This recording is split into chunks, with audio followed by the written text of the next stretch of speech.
ಜೀವನದ ಆರಂಭ ಜನನ, ಅಂತ್ಯ ಮರಣ. ಭಾಷಣದಲ್ಲಿ ಆರಂಭ ಸ್ಮರಣೆ, ಅಂತ್ಯ ಸ್ಫುರಣ. ಭಾಳ ಜನ ಹೇಳ್ತೀರಿ ನೋಡ್ತೀರಿ, ಅದೇ ಸಮಯ ಎಂಥದ್ದು ಅಂತ ತಿಳ್ಕೊಂಡು ಮೊದಲು ಭಾಷಣ ಕಾಲ ತಿಳ್ಕೋಬೇಕು. ನಿಮ್ಮ ಭಾಷಣದ ಅವಧಿ ಎಷ್ಟು ನಿಮಿಷ, ಎಷ್ಟು ಮಾತಾಡಬೇಕು, ನೀವು 1ನೇದವರ 5ನೇದವರ ಕೊನೆಯದವರ, ಅದು ಮುಖ್ಯ. ಮತ್ತು ಗಮನ ಸೆಳೀಬೇಕಂತಂದರೆ ನಾನು ಕೆಲವೊಂದು ಸಂದರ್ಭ ಹೇಳ್ತಾ ಇದ್ದೀನಿ, ಹೆಣ್ಮಕ್ಳು ಮಾತಾಡ್ತಾ ಇರ್ತಾರೆ, ಮಾತು ನಿಲ್ಲಿಸದ ಮಾತೇರೆ ಅಂತ ಶುರು ಮಾಡ್ತೀನಿ, ಮಾತು ನಿಲ್ಲಿಸ್ತಾರೆ.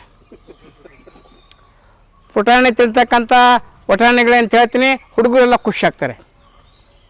ಮತ್ತು ನಿಮ್ಮ ಆರಂಭ ಹೆಂಗಿರ್ಬೇಕಂತಂದರೆ ಆರಂಭ ಶುರು ಆಗಿರಬಾರ್ದು, ಅಂತ್ಯದವರೆಗೂ ಅದೇ ಉತ್ಸಾಹ ಇರಬೇಕು.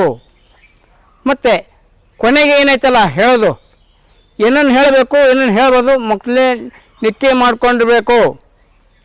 20 ಮಂದಿ ಗೆಸ್ಟು, ಅವ್ರು ಹೇಳ್ಕೊತ ಹೋದಾಗ ನಿಮ್ಮ ಟೈಮ್ ಮುಗಿತೈತಿ, ಜೈ ಭಾರತ್ ಮಾತಾ ಅಂತ ಹೇಳ್ತಾರೆ, ಮನೆಗೆ ಹೋಗ್ರಿ ಅಂತ ಅಂತಾರೆ. ಎಷ್ಟನ್ನು ಹೇಳಬೇಕು, ಉದ್ಘಾಟಕರೇ ಹೆಸರು. 20 ಮಂದಿ ಇರ್ತಾರೆ, ಅದರಲ್ಲಿ ಮುಖ್ಯವಾಗಿ ಒಬ್ಬರು ಹೆಸರು ಹೇಳಬೇಕು. ಯಾಕಂದರೆ ಎಲ್ಲ ಹೇಳಿಬಿಟ್ಟಿದ್ದಾರೆ ಮೊದಲು, ಅವಶ್ಯಕತೆ ಇಲ್ಲಂತಂದರೆ ನೇರವಾಗಿ ವಿಷಯಕ್ಕೆ ಹೋಗಬೇಕು. ಅಂತ್ಯ ಏನೈತಲ್ಲ, ಅಂತ್ಯ ನಿಮ್ಮ ಭಾಷಣದ ಒಟ್ಟು ಹೂರಣದ ಮುಖ್ಯಾಂಶ ಆಗಿರಬೇಕು. ಮತ್ತು ನೀವು ಹೇಳಿದ್ದನ್ನು ಕೇಳಿಕೊಂಡು ನೀವು ಹೇಳಿದ್ದನ್ನು ಮನನ ಮಾಡೋಕ್ಕೂ ಮತ್ತು ಕೆಳಗೆ ಬಂದ ನಂತರ ಸರ್ ನನಗದು ಬರೆದು ಕೊಡ್ರಿ ಅಂತಿರ್ಬೇಕು, ಹಾಗಿರ್ಬೇಕು. ನಾನು ಹಲವಾರು ಭಾಷಣಗಳು ಹೇಳ್ತಾ ಇದ್ದೀನಿ, ಗಳಿಗೆ ಬಗ್ಗೆ ಹೇಳ್ತೀನಿ.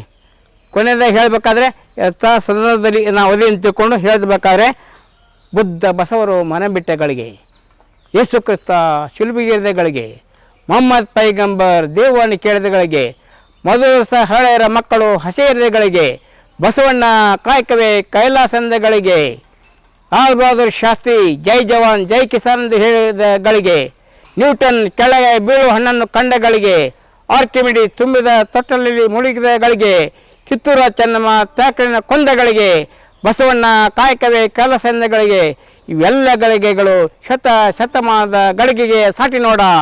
ಮಾನವನ ಮೇನ್ಮೆ ಬೆರೆದು ಭಾಗ್ಯದ ಬಾಗಿಲು ತೆರೆದು ಇಲ್ಲಿಯೇ ಇವುಗಳಿಗೆಲ್ಲಿಯೇ ಇಂಥ ಗಳಿಗೆಗೆ ನೀವುಗಳೆಲ್ಲ ತೆರವೇರಿಸಿಬಿಡಕ್ಕೆ ಸಾಕ್ಷಿಯಾಗಿದ್ದೀರಿ. ಇಂಥ ಗಳಿಗೆ ನಿಮಗೆ ಶುಭವಾಗಲಿ. ಧನ್ಯವಾದಗಳು. ಹಿಂಗೆ ಮಾಡಿದರೆ ಆರಂಭ ಏನು ಹೇಳ್ತೀರಿ ತಾವ ಮನನ ಮಾಡ್ಕೊತಾರೆ. Thank you.